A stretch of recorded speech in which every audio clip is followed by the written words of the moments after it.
वो चांदी जैसे रूप है तोर सोना जैसे बाल। एकता ही धनवान हंस गोरी बाकी सब कंगाल।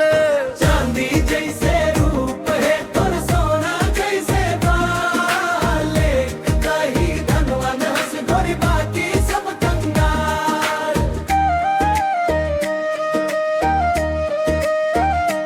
जैन रद्दा लेते गुजरे पुल से वो भर जाए।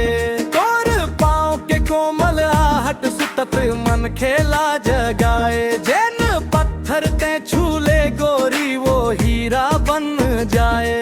जैन ला मिल जाबे गोरी वो माला माल हो जाए। एक तही धनवान हंस गोरी बाकी सब कंगाल।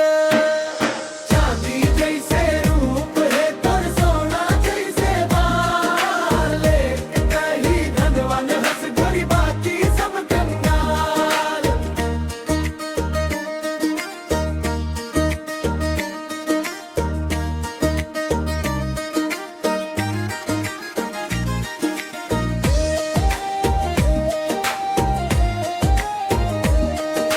जे बेरंग है आखिर ऊपर रंग जमा थे लोग। तेंका जान बेगोरी कैसे रूप चुरा थे लोग। तिरछी नजर ले देखे आवत जावत सब मन के। छैल छबीली रानी गोरी थोर कुन घूंघट आऊ निकाल। एक तही धनवान हंस गोरी बाकी सब कंगाल।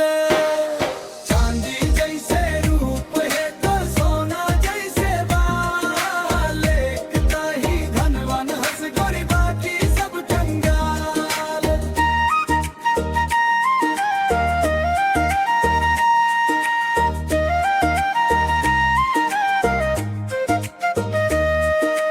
घनघोर घटा कलियां उतारा सब में तोर रूप। गजल हो चाहे गीत तब में सब में तोर रूप। तोला नजर झन लागे कखरो जियो 1000 साल। एक तही धनवान हंस गोरी बाकी सब कंगाल।